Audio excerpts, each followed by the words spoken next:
Hello everyone. So this is the second lecture of the topic important reactions and reagents. ये दूसरा lecture है जिसमें पहले lecture में हम लोगों ने डिस्कस किया था रिएक्शन रिएजेंट्स के बारे में, जिसमें दो एग्जांपल्स लिया था हम लोगों ने लिथियम एल्युमिनियम हाइड्राइड और सोडियम बोरोहाइड्राइड का। तो आज हम लोग इम्पॉर्टेंट रिएक्शंस में जा रहे हैं। तो इम्पॉर्टेंट रिएक्शंस में जो पहला रिएक्शन आज हम लोग डिस्कस करेंगे जो कि बहुत ही इम्पॉर्टेंट है वो है क्लेमेंसन रिडक्शन। सो ये जो क्लेमेंसन रिडक्शन है इसका डेफिनेशन देख लेते हैं पहले। So Clemmensen reduction is a reaction that is used to reduce aldehyde और कीटोन टू एल्केन्स। तो इसमें क्या होता है, ये एक ऐसा रिडक्शन रिएक्शन है जिसमें एल्डिहाइड और कीटोन का रिडक्शन होता है और बनता क्या है, alkane, using hydrochloric acid and zinc amalgam. तो यहाँ पर हाइड्रोक्लोरिक एसिड और जिंक एमलगम के प्रेजेंस में ये रिएक्शन होता है। और इसमें होता क्या है, जो एल्डिहाइड और कीटोन है उनका कंप्लीट रिडक्शन होता है और कंप्लीट रिडक्शन होने के बाद एल्केन फॉर्म होता है। अब ये जो क्लेमेंसन रिडक्शन है, this reaction was named after scientist name, एक साइंटिस्ट के नाम पे ये रखा गया था जो कि डेनिस केमिस्ट थे जिनका नाम है एरिक क्रिस्टियन क्लेमेंसन। तो इन्हीं के नाम पे ये रिएक्शन का नाम रखा गया है। This reaction is particularly effective in aryl alkyl ketone reduction. तो ये ऐसे कीटोन्स जिसमें जैसे ये कीटोन है तो उसमें R1 हो गया एराइल और R2 हो गया एल्काइल। तो इस टाइप के कीटोन का रिडक्शन जो होता है उसमें बहुत ही ये इफ़ेक्टिव ये रिएक्शन होता है। और ये एराइल एल्काइल कीटोन्स जो हैं कि जनरली फ्रीडल क्राफ्ट एसाइलेशन में बनते थे। तो ये रिएक्शंस जब देखोगे तो उसमें प्रोडक्ट यही बनता है। तो उसके रिडक्शन में ये बहुत ही ज़्यादा इफ़ेक्टिव होता है। This reaction is more effective in reduction of cycloketones. अब ये उससे भी ज़्यादा एक्टिव इफ़ेक्टिव कहाँ होता है, कीटोन्स के रिडक्शन में। अब जैसे यहाँ R1 या R2 में से कोई एक साइक्लो ग्रुप होगा तो उस टाइप के कीटोन्स के रिडक्शन में ये बहुत ही इफ़ेक्टिव होता है। अब ये एक देखिए प्रेजेंटेशन है, जनरल रिएक्शन है क्लेमेंसन रिडक्शन का। ये आपका कीटोन हो गया जो कि जिंक एमलगम और HCl के प्रेजेंस में यहाँ पे देखिए ये CO ग्रुप जो है ये कन्वर्ट हो गया है CH2 ग्रुप में। देखिए कंप्लीट रिडक्शन यहाँ हो गया है। तो रिमूवल ऑफ ऑक्सीजन हो रहा है, उसके जगह पर हाइड्रोजन आ जा रहा है। तो रिडक्शन इसी को हम क्लेमेंसन रिडक्शन बोलते हैं। कुछ एग्जांपल्स हैं जैसे कि ये है फिनाइल इथेनोन या फिर इसको एसिटोफिनोन भी बोलते हैं, जिंक एमलगम और HCl के प्रेजेंस में। अब देखिए ये जो CO ग्रुप था ये CH2 में कन्वर्ट हो गया है, 1 फिनाइल ईथेन बन गया, या फिर इसको इथाइल बेंजीन भी बोलते हैं। उसी तरह एक और एग्जांपल है बेंजल्डिहाइड है। ये बेंजल्डिहाइड में ये जो CO ग्रुप था एल्डिहाइड का, ये CO ग्रुप ये अब CH2 में कन्वर्ट हो जाएगा। तो ये देखिए CH2 और एक H2 यहाँ पहले से था तो ये मिथाइल बेंजीन बन गया। तो ये सारे एग्जांपल्स हैं क्लेमेंसन रिडक्शन के। यहाँ पे मेन होता क्या है, जो कार्बोनिल ग्रुप है CO ग्रुप, ये CO ग्रुप कन्वर्ट हो जा रहा है CH2 में। तो इस तरीके से रिडक्शन होता है। अब इसका मैकेनिज़्म देख लेते हैं। मैकेनिज़्म जो है एक्चुअली उतने अच्छे से अंडरस्टूड नहीं है, फिर भी दो मैकेनिज़्म प्रपोज किए गए हैं। जैसे एक मैकेनिज़्म जो है वो है कार्ब एनायन मैकेनिज़्म। अब ये कार्ब एनायन मैकेनिज़्म में क्या होता है कि जो कार्बन एटम होता है कार्बोनिल ग्रुप का, उस कार्बोनिल ग्रुप में जो नेगेटिव चार्ज है तो वहाँ पे एक प्रोटॉन आता है, प्रोटोनेशन हो जाता है, तो उस कार्बोनिल ग्रुप को डायरेक्टली जिंक अटैक करता है। अब देखेंगे आगे मैकेनिज़्म में एग्जैक्ट होता क्या है। उसी तरह एक और मैकेनिज़्म दिया हुआ है कार्बिनॉइड मैकेनिज़्म। अब इस कार्बिनॉइड मैकेनिज़्म में होता क्या है कि ये फ्री रेडिकल प्रोसेस की तरह इसको दिखाया गया है, और इसमें रिडक्शन जो होता है वो जिंक मेटल के सरफेस पे रिडक्शन होता है। तो ये दो मैकेनिज़्म हैं जिसके थ्रू ये क्लेमेंसन रिडक्शन होते हैं। ये प्रपोज्ड मैकेनिज़्म है, तो एग्जैक्ट मैकेनिज़्म उतना अच्छे से पता नहीं, फिर भी ये जो प्रपोज्ड मैकेनिज़्म है वो हम देखते हैं एक एक करके ये हैं क्या। तो पहले हम देखते हैं कार्बेनायन मैकेनिज़्म। अब देखिए यहाँ पे ये आपका कीटोन है, ठीक है, ये कीटोन है, उसका पहले प्रोटोनेशन हो रहा है। अब प्रोटोनेशन होगा अब जिंक एमलगम और HCl, तो HCl में से H+ आया आपका, तो ये जो H+ है वो यहाँ देखिए ये ऑक्सीजन के पास आएगा। ऑक्सीजन का जो ये एक पेयर ऑफ इलेक्ट्रॉन है वो यूज़ हो जाएगा यहाँ बॉन्ड फॉर्मेशन में। अब जब ये बॉन्ड फॉर्मेशन में यूज़ होगा तो ऑक्सीजन के पास क्या है, प्लस चार्ज आ जाएगा। देखिए यहाँ पर प्लस चार्ज आ गया और यहाँ ये सिंगल बॉन्ड O और H के बीच में बन गया है। अब क्योंकि ऑक्सीजन जो होता है वो दो ही बॉन्ड बना सकता है, तो यहाँ पे देखिए दो बॉन्ड यहाँ ऑलरेडी है और ये एक बॉन्ड बन गया है, तो यहाँ जो ये बॉन्ड है एक बॉन्ड टूटेगा। अब ये कैसे होगा, तो यहाँ पे ये जो कार्बन है इस कार्बन में जो ऑक्सीजन और कार्बन के बीच में ये जो बॉन्ड बना हुआ है वहाँ पे ये कार्बन अपना इलेक्ट्रॉन इस ऑक्सीजन को देगा। तो ऑक्सीजन के पास एक अपना इलेक्ट्रॉन ये बॉन्ड का था और एक ये कार्बन का इलेक्ट्रॉन यहाँ आ गया, तो ये इसके देखिए एक पेयर ऑफ इलेक्ट्रॉन और बढ़ गया और ये जो प्लस चार्ज है वो इस कार्बन पे आ जाएगा। अब इस कार्बन पे जो प्लस चार्ज आएगा वो अब ये जो जिंक है ये जिंक इस कार्बन पे अटैक करेगा। अब जिंक अपना ये जो एक पेयर ऑफ इलेक्ट्रॉन है ये इस कार्बन को एक इलेक्ट्रॉन देगा और एक अपने पास रखेगा और एक बॉन्ड फॉर्म होगा। तो जिंक ने अपना इलेक्ट्रॉन इसे दिया तो प्लस चार्ज किसके पास आ गया, जिंक के पास आ गया। देखिए यहाँ जिंक और ये कार्बन ने बॉन्ड बना लिया और यहाँ जो डबल बॉन्ड था वो यहाँ एक पेयर ऑफ इलेक्ट्रॉन में चला गया। ऑक्सीजन का जो प्लस चार्ज था वो कार्बन पे आया, कार्बन से वो जिंक पे आ गया, तो ये आपका इंटरमीडिएट बन गया है। अब जिंक पे प्लस चार्ज है तो स्टार्टिंग में HCl का H+ यहाँ यूज़ हुआ था, तो Cl- भी रहेगा रिएक्शन मिक्सचर में, तो ये जो Cl- होगा वो यहाँ इस प्लस चार्ज को अट्रैक्ट करेगा, तो ये यहाँ पर आएगा। अब ये जिंक और Cl एक बॉन्ड देखिए यहाँ पर ये बना लिया, जिंक और Cl के बीच में ये बॉन्ड बन गया क्योंकि क्लोरीन के पास एक्स्ट्रा एक इलेक्ट्रॉन था, उसने जिंक को दे दिया। अब ये इंटरमीडिएट बनने के बाद फिर से प्रोसेस वही रिपीट होगा। क्या रिपीट होगा प्रोसेस, जो कि यहाँ पे हुआ था, प्रोटोनेशन हो रहा था। क्यों, क्योंकि यहाँ ऑक्सीजन के पास दो पेयर ऑफ इलेक्ट्रॉन्स थे, तो यहाँ प्रोटोनेशन फिर से हो रहा है। फिर से HCl से H+ आया, वो H+ जो है वो इस ऑक्सीजन को अटैक करेगा, तो यहाँ OH फिर से एक बॉन्ड बनेगा और ये पेयर ऑफ इलेक्ट्रॉन यहाँ पर यूज़ हो जाएगा और ऑक्सीजन के पास प्लस चार्ज आ जाएगा, जो कि यहाँ पे दिख रहा है। देखिए ऑक्सीजन हाइड्रोजन एक और बॉन्ड बन गया और यहाँ पर प्लस चार्ज आ गया। अब क्या था, सेम प्रोसेस हो रहा है। ऑक्सीजन दो ही बॉन्ड बना सकता है तो वो ट्रांसफ़र हो रहा था, यहाँ पे भी वही हो रहा है। ऑक्सीजन दो बॉन्ड हाइड्रोजन दो हाइड्रोजन के साथ अब बना लिया, तो ये जो कार्बन और ऑक्सीजन के बीच में ये जो बॉन्ड है ये अब टूटेगा। अब ये टूटेगा और कार्बन का जो इलेक्ट्रॉन है वो इस ऑक्सीजन के पास आ जाएगा।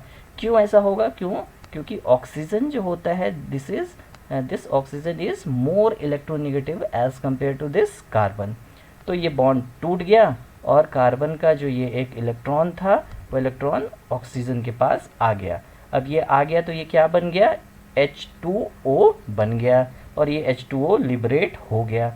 अब यहाँ पर इस कार्बन ने अपना इलेक्ट्रॉन ऑक्सीजन को दे दिया था, तो इस कार्बन के पास क्या आ जाएगा, प्लस चार्ज आ जाएगा।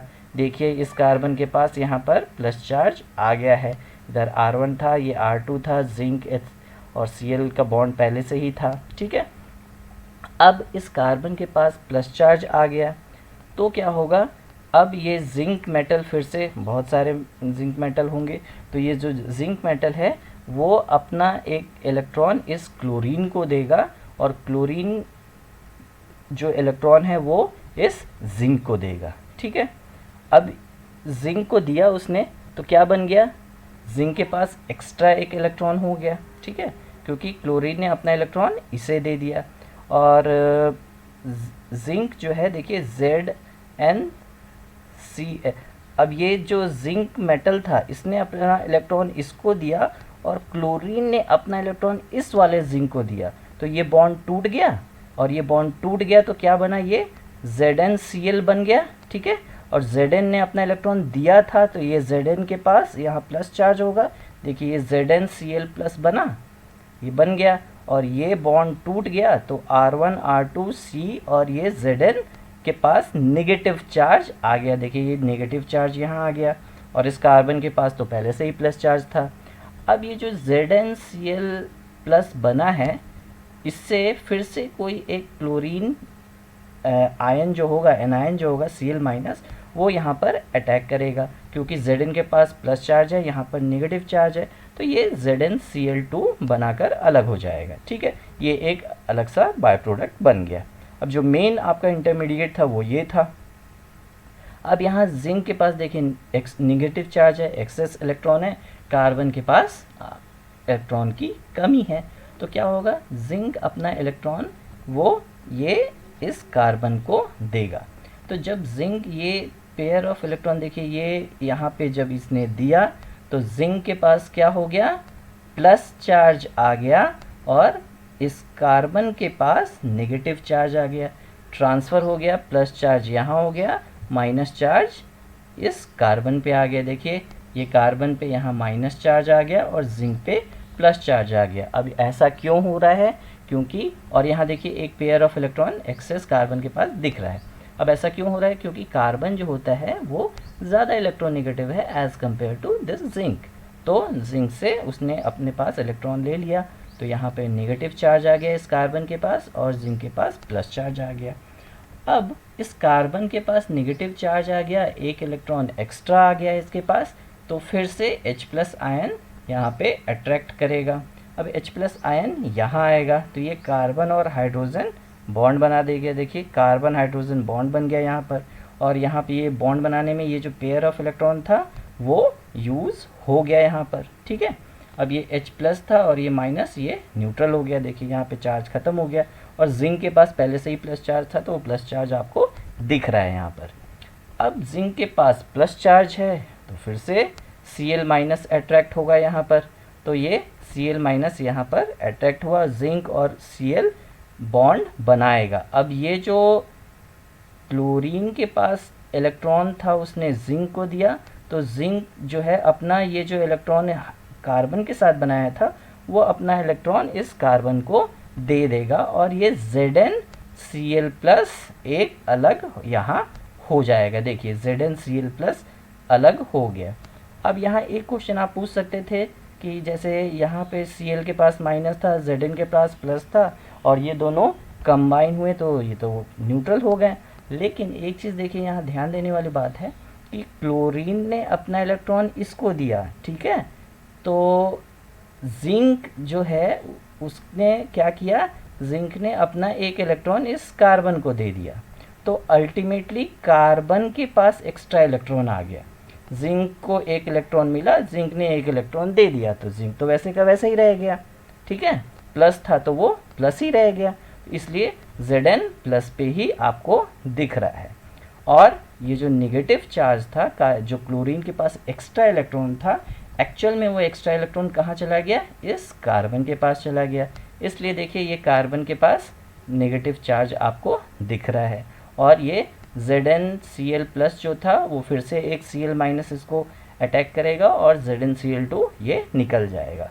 ये जो मेन इंटरमीडिएट है इसमें देखिए इस कार्बन के पास नेगेटिव चार्ज है और पेयर ऑफ इलेक्ट्रॉन हैं।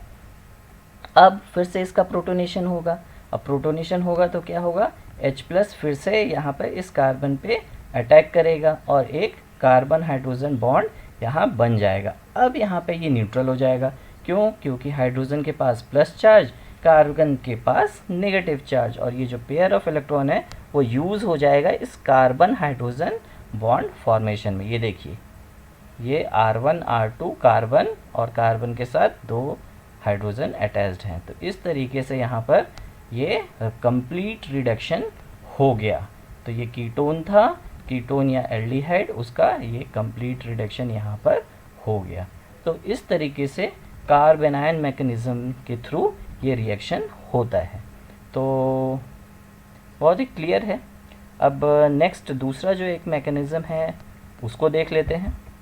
दूसरा जो मैकेनिज्म था उसमें क्या बताया था कि कार्बिनॉइड मैकेनिज्म बताया था, जिंक मेटल के सरफेस पे ये सारा कुछ होता है वो बताया था। तो उसको देख लेते हैं।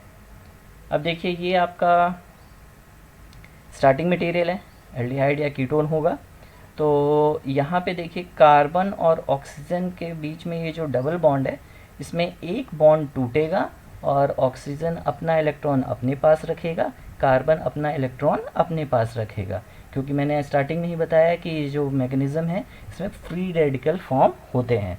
तो फ्री रेडिकल में क्या होता है, बॉन्ड टूटता है तो जो दो एटम के बीच में जो बॉन्ड था वो अपने अपने इलेक्ट्रॉन अपने पास रख लेते हैं। तो देखिए ऑक्सीजन ने अपना इलेक्ट्रॉन अपने पास रखा, कार्बन ने अपना इलेक्ट्रॉन अपने पास रखा। ठीक है।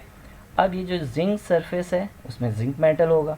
अब जिंक मेटल जो होगा, अब जिंक मेटल में देखिए ये पेयर ऑफ इलेक्ट्रॉन इनके पास है। तो इसमें से ये एक इलेक्ट्रॉन जो होगा ये इस ऑक्सीजन का जो ये इलेक्ट्रॉन था उसके साथ ये बॉन्ड बनाएगा। उसी तरह कार्बन के पास ये जो एक इलेक्ट्रॉन था जिंक का, इस जिंक मेटल के एक इलेक्ट्रॉन के साथ ये बॉन्ड बनाएगा। देखिए बॉन्ड बना लिया और जिंक के पास एक एक इलेक्ट्रॉन यहाँ बचता दिख रहा है आपको। उसके बाद क्या होगा, अब ये जब जिंक के पास ये जो एक्स्ट्रा एक इलेक्ट्रॉन है और ऑक्सीजन ने इस कार्बन के साथ जो एक्स्ट्रा एक इलेक्ट्रॉन बनाया, बॉन्ड बनाया हुआ है, ये बॉन्ड टूटेगा। अब ये बॉन्ड जब टूटेगा तो ऑक्सीजन का ये जो इलेक्ट्रॉन था जो कि कार्बन के साथ बॉन्ड बनाने में इन्वॉल्व था, वो इलेक्ट्रॉन इस जिंक मेटल के इस इलेक्ट्रॉन के साथ बॉन्ड बना देगा और ये बॉन्ड टूट जाएगा। तो यहाँ Zn डबल बॉन्ड O बन गया। ठीक है। अब ये बॉन्ड टूटा तो कार्बन का ये इलेक्ट्रॉन अपने पास इसने रखा और जिंक का इस इलेक्ट्रॉन के साथ इसने बॉन्ड बना लिया। तो देखिए कार्बन Zn के साथ डबल बॉन्ड बना लिया और R1 R2 इसके पहले से थे तो वो दिख रहा है। तो इस तरीके से ये दो अलग अलग इंटरमीडिएट बन रहे हैं। अब एक एक करके देखते हैं कि ये दोनों इंटरमीडिएट का होता क्या है आगे। अब पहले ये ZnO जो बना है इसको देखते हैं।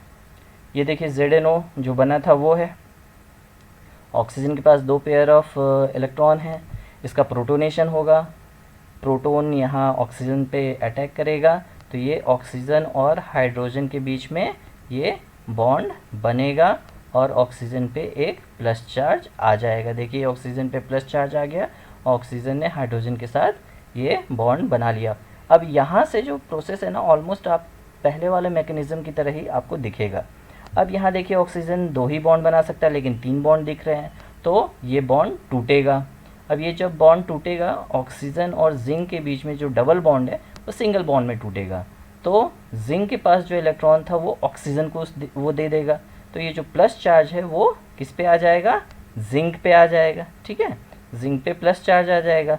अब जिंक पे प्लस चार्ज आ जाएगा और ये जो ऑक्सीजन है इसके पास ये जो प्लस चार्ज था वो न्यूट्रल हो जाएगा। ठीक है, तो और यहाँ एक पेयर ऑफ इलेक्ट्रॉन और बढ़ जाएगा और जिंक पे प्लस चार्ज आया तो यहाँ क्लोरीन एनायन भी है, Cl माइनस भी है। तो ये जो Cl माइनस है वो इस जिंक के साथ, जिंक Zn प्लस के साथ बॉन्ड बना लेगा। तो ये ZnCl हो गया सिंगल बॉन्ड O के साथ और O जो है उसके पास एक एक्स्ट्रा पेयर ऑफ इलेक्ट्रॉन आ जाएगा।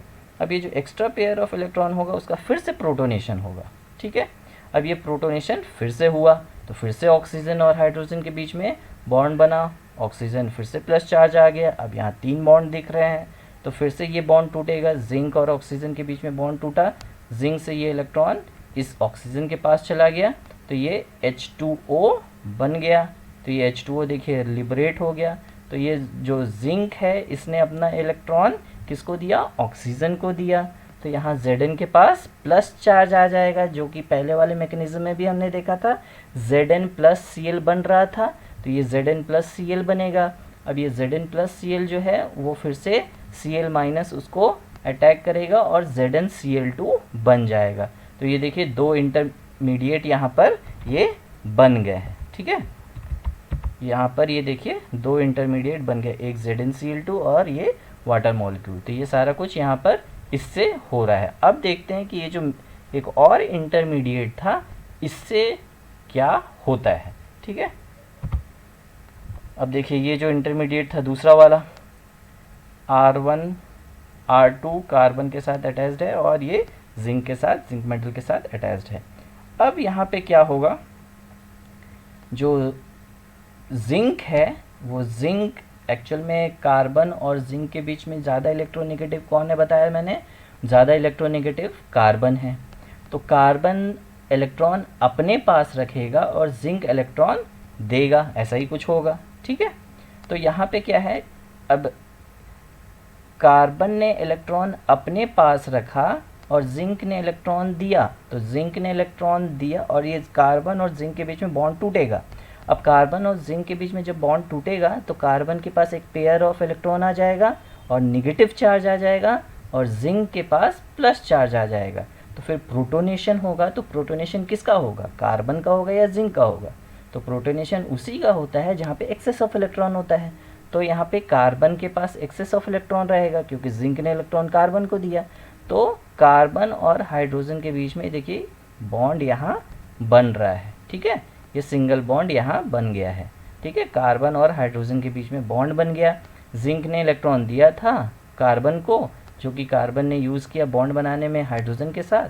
तो ये जिंक के पास ये प्लस चार्ज दिख रहा है और ये बॉन्ड टूटा था, तो ये आपको दिख रहा है ये टूट गया है। और यहाँ देखिए ये जो ऐसा प्रेजेंटेशन दिखाया गया है वो एक्चुअल में ये दिखाया गया है कि ये जो जिंक और कार्बन के बीच में ये जो बॉन्ड था, कार्बन ने ये बॉन्ड शिफ्ट हो गया ऐसा, ठीक है। ये बॉन्ड शिफ्ट हो गया यहाँ, मतलब जिंक के साथ ना होके ये कार्बन ने अब हाइड्रोजन के साथ बॉन्ड बना लिया, ठीक है। तो ये जो इलेक्ट्रॉन जिंक का था वो एक्चुअल में हाइड्रोजन को ट्रांसफ़र हुआ। तो डायरेक्ट ट्रांसफ़र नहीं होता है, ये जिंक कार्बन को देता है, कार्बन हाइड्रोजन को देता है। तो इस तरीके से ये इंटरमीडिएट बन रहा है। अब जिंक के पास प्लस चार्ज आ गया है। अब जिंक का जो ये प्लस चार्ज है ये अब अट्रैक्ट करेगा एक और Cl- को। तो यहाँ पर ये Cl- इसके साथ ये बॉन्ड बनाएगा, क्या, ZnCl बनेगा, ठीक है। अब ये ZnCl बन रहा है, देखिए यहाँ पे ये ZnCl बना। अब क्या होगा, ZnCl बन गया, फिर से यहाँ पर प्रोटोनेशन होगा।